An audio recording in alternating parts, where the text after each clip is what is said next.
আপোনাৰ বাবে কিমান প্ৰত্যাহ্বান হ'ব ৰকিবুল হুছেইনৰ পুত্ৰ তানজিল হুছেইন? ৰকিবুল হুছেইনে ৰাজনীতি কৰিবৰ কাৰণে এই সংখ্যালঘু মানুহসকলক তেতিয়াৰ পৰাই ব্যৱহাৰ কৰি আছে আৰু এতিয়াও কৰি আছে। তেওঁৰ যি ৰাজশাসন আৰু আমাৰ বিজেপিৰ যি প্ৰজাক লৈ পেলাই যি জনসাধাৰণক লৈ পেলাই চলোৱা শাসন, এই দুটাৰে যুদ্ধ হ'ব। কিন্তু মই ভাবোঁ ৰকিবুল হুছেইন ডাঙৰীয়া এতিয়া ফেক্টৰ নহয়।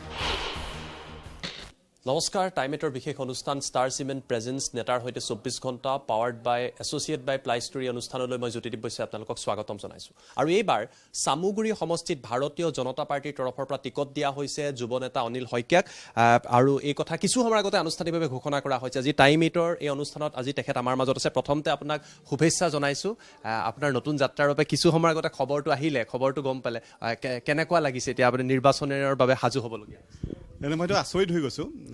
মইতো ভাৰতীয় জনতা পাৰ্টীৰ সাংগঠনিক মোৰ দায়িত্ব শোণিতপুৰ জিলাত, মই তাৰ প্ৰভাৰী হিচাপে আছোঁ। মই প্ৰিপেয়াৰ কৰি আছোঁ যে তাত মই কেনেকৈ 5টা ছিট জিকাব পাৰোঁ, এটা সাংগঠনিক আমি ৰণকৌশল তৈয়াৰ কৰি আছোঁ। কিন্তু যেতিয়া ৰাতিপুৱা মোৰ নামটো টিভিত দেখিলোঁ, তেতিয়াতো আকৌ বেলেগ এটা পৰিৱেশ হৈ গ'ল। মই মোৰ নিচিনা এজন সাধাৰণ কাৰ্যকৰ্তাক ইমান এটা গুৰুত্বপূৰ্ণ সমষ্টিত ইমান এজন প্ৰভাৱশালী আৰু ৰাজ পৰিয়ালৰ ব্যক্তিৰ লগত মোক প্ৰাৰ্থী হিচাপে দিয়াৰ বাবে মই আমাৰ শীৰ্ষ নেতৃত্বক, বিশেষকৈ মাননীয় মুখ্যমন্ত্ৰী মহোদয়, মাননীয় আমাৰ ৰাজ্যিক সভাপতি মহোদয়ক কৃতজ্ঞতা জ্ঞাপন কৰিছোঁ।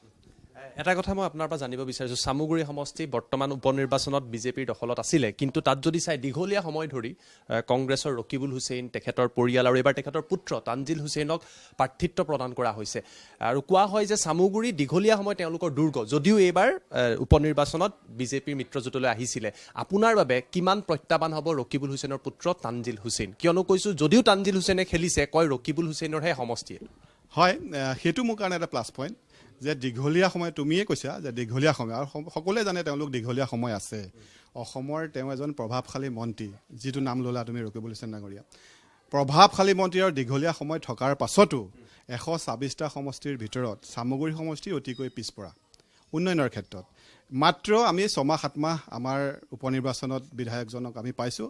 বিধায়কজনে যি উন্নয়ন কৰিছে সেয়াই। বাকী শিক্ষাৰ ক্ষেত্ৰত হওক, ডেভেলপমেণ্টৰ ক্ষেত্ৰত হওক, আমি একেবাৰেই পিছপৰা। আৰু মোৰ মূল অস্ত্ৰটোৱে হ'ব সেইটো যে তেওঁৰ যি ৰাজশাসন আৰু আমাৰ যি বিজেপিৰ যি প্ৰজাক লৈ পেলাই, যি জনসাধাৰণক লৈ পেলাই চলোৱা শাসন, এই দুটাৰে যুদ্ধ হ'ব।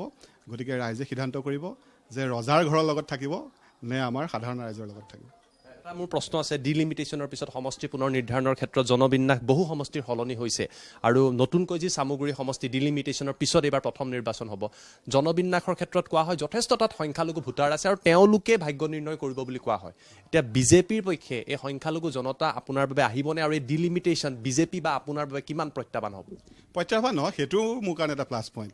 প্লাছ পইণ্টটো এইটোৱে যে সংখ্যালঘু অঘোষিত যিসকল ভোটাৰ, সেইসকল ৰূপহীৰ পৰা সোমাইছে।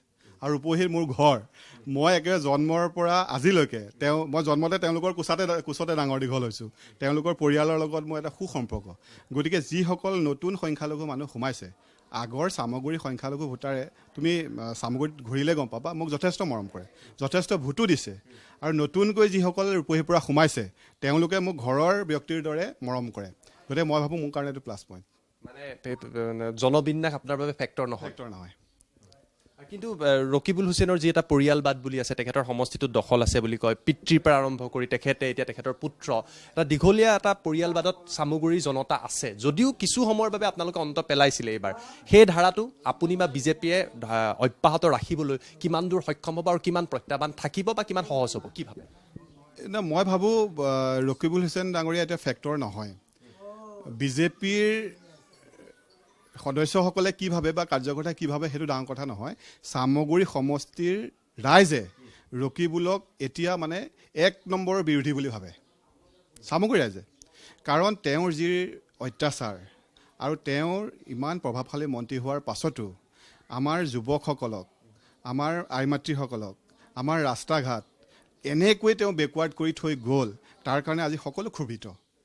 মই কেণ্ডিডেট হৈ পেলাই বা বিজেপিয়ে যিমান চেষ্টা কৰিব ৰকিবুল হুছেইনক হৰুৱাবলৈ, তাতকৈ বেছি চেষ্টা কৰিব চামগুৰি সমষ্টিৰ আৰু এতিয়া নতুনকৈ সোমোৱা ৰূপহী সমষ্টিৰ সংখ্যালঘু ৰাইজসকলে। AIDFও আছে তাত AIDFও তাত প্ৰাৰ্থিত্ব প্ৰদান কৰিব গতিকে কংগ্ৰেছ AIDF আৰু বিজেপি মিত্ৰজোঁট মই ধৰি লৈছোঁ আপোনালোক তিনিগৰাকীৰ মাজতে যুঁজখন হ'ব গতিকে তিনিকোণীয়া এই প্ৰতিদ্বন্দ্বিতাত আপুনি কি কি এডভান্টেজ দেখিছে এগৰাকী প্ৰাৰ্থী হিচাপে আপোনাৰো কেলকুলেশ্যন থাকিব আৰু দীঘলীয়া সময় আপুনি ভাৰতীয় জনতা পাৰ্টীৰ গ্ৰাছৰুটৰ লগত জড়িত হৈ আছে তাৰ আপুনি সাংগঠনিক দিশতো জড়িত হৈ আছে আপোনাৰ এছেছমেণ্টটো AIDFৰ ভোটটো সেইটো কংগ্ৰেছৰ ভোটেই হ'ব আমাৰ যিখিনি ভোট আছে মানে ভাৰতীয় জনতা পাৰ্টি উন্নয়নক মাননীয় মুখ্যমন্ত্ৰীক যিসকল মানুহে ভাল পায় সেইসকলটো আমাৰ লগতে থাকিব বাকী তাত AIDF আগত নাছিলে এতিয়া বৰ্তমান নতুনকৈ AIDF আহিছে AIDFৰ ভোটো তাত কংগ্ৰেছৰ পৰা AIDFলৈ আহিছে গতিকে কংগ্ৰেছৰ আৰু AIDFৰ মাজত কংগ্ৰেছৰ ভোটখিনিয়ে বিভাজন হ'ব ভাৰতীয় জনতা পাৰ্টিৰ যিখিনি আগৰ ভোট তাতোতকৈ আকৌ নতুনকৈ আমাৰ দলৰ প্ৰতিও আমাৰ চৰকাৰখনৰ প্ৰতিও আৰু বিশেষকৈ মুখ্যমন্ত্ৰীৰ প্ৰতিও মানুহে আকৰ্ষিত হৈ বিশেষকৈ মহিলা যিসকল আমাৰ এই সংখ্যালঘু মহিলা আছে তুমি আচৰিত হোৱা তুমিতো যাবাই দেখিবা তেওঁলোকে মানে মুখ্যমন্ত্ৰীক ইমান ভাল পায় নিজৰ হাজবেণ্ডকো চাগে তাতকৈ কম ভাল পায় এই প্ৰশ্নটো মই এইটো কাৰণে সুধিছোঁ গৌৰৱ গগৈ নেতৃত্ব লৈছে কংগ্ৰেছৰ তেওঁ নিজেও প্ৰতিদ্বন্দ্বিতা কৰিব কিন্তু শেহতীয়াভাৱে কংগ্ৰেছৰ এজনৰ পিছত আন এজন নেতা এৰিছে আৰু আপোনালোকৰ দললৈ আহিছে প্ৰদ্যুৎ বৰদলৈকো আমি শেহতীয়াভাৱে দেখা পাইছোঁ বিজেপিত জইন কৰিছে আজি তেওঁ টিকটো পাইছে এই পৰিৱেশটো কিয় হৈছে বুলি ভাবে আৰু বহুতে ৰকিবুল হুছেইনৰ বিৰুদ্ধে অভিযোগ আনিছিলে ভূপেন বৰাই প্ৰদ্যুৎ বৰদলৈয়ে যে ৰকিবুল হুছেইন আৰু গৌৰৱ গগৈয়ে কংগ্ৰেছটো চলাইছে কংগ্ৰেছৰ পৰা লোকসকল বিজেপিলৈ কিয় আহিবলগীয়া হৈছে তাকো এই নিৰ্বাচনৰ সময়ত না এই গোটেই কথাখিনিয়ে জড়িত হৈ আছে এই আমাৰ এই মধ্য অসমৰ নগাঁৱৰ ঢিং ৰূপহী চামগুৰি আৰু ৰকিবুল হুছেইন বুজি পাইছেনে কথাটো ৰকিবুল হুছেইনে ৰাজনীতি কৰিবৰ কাৰণে এই সংখ্যালঘু মানুহসকলক তেতিয়াৰ পৰাই ব্যৱহাৰ কৰি আছে আৰু এতিয়াও কৰি আহিছে তেওঁ নিজৰ ৰাজনীতি সুৰক্ষিত কৰিবৰ কাৰণে কংগ্ৰেছক ব্যৱহাৰ কৰিছে আৰু সেই কথাটো বাকী যিসকল ইমান অভিজ্ঞ সম্পন্ন